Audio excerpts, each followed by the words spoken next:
Hapa ni katika uwanja wa taifa wa zamani wa Dar es Salaam. Ni asubuhi ya Jumanne tarehe 23 mwezi wa 9 2008. Kama mnavyoona kuna timu kadhaa zikifanya mazoezi. Mazoezi ni jambo jema, ni jambo zuri na linafurahisha. Ila kwa hapa uwanja wa taifa wa Dar es Salaam inasikitisha sana kuona kwamba karibu vilabu vyote vinakuja katika uwanja huu, sio tu kucheza mechi bali hata mazoezi. Nini maana yake? Maana yake ni kwamba hivi vilabu vyote havina viwanja vya mazoezi. Hii ndio hali halisi ya kabumbu hapa Tanzania. Vilabu vyote vinafanya mazoezi uwanja wa taifa. Hii timu unayoona sasa hivi ni timu ya Toto kutoka Mwanza. Hii tunaweza kuisamehe kwa sababu ni timu ngeni na inatarajiwa kucheza mechi yake hapa leo kesho. Wenye njano ni Yanga.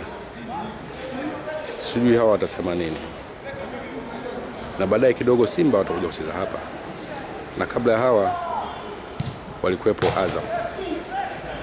Hii yote inaonyesha jinsi ambavyo hali ya soka ilivyo nchini, kizingatia kwamba hakuna timu inafanya juhudi za kutafuta uwanja wake wa mazoezi. Hii ni Yanga. Upande wa pili kuna Toto Africa. Nje kuna Azam. Kabla hapo Simba walikuwepo hapa pia.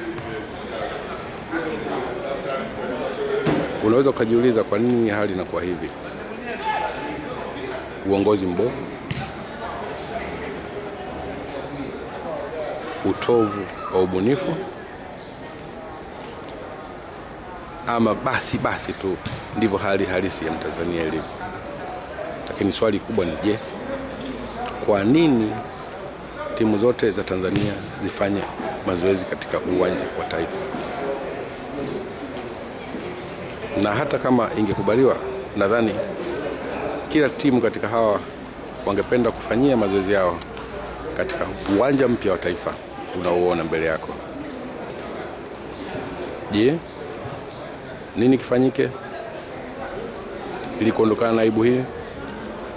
Je, nani wakulaumiwa katika aibu hii? Je, kuna haja kweli ya timu kuja kufanya mazoezi uwanja wa taifa? Je, ni sifa, ni fahari ama ni aibu kwa watu kuruhusu hii hali kuwa na timu zote za ligi kuu kufanya mazoezi katika uwanja wa taifa? Je, wahusika wa uwanja wanalichukuliaje swala la uhai wa uwanja, kizingatia kwamba hapa mechi zote zinachezwa hapa, mazoezi yote na sio ya timu moja yanafanyika hapa? Watanzania mnasemaje? Ni kichekesho na ni aibu, ukizingatia kwamba tuna viongozi na pia tuna wapenzi, hali kadhalika tuna mashabiki wa kadanda nchini, na hapo tuna uhaba wa viwanja. Je, mnalizungumziaje hili?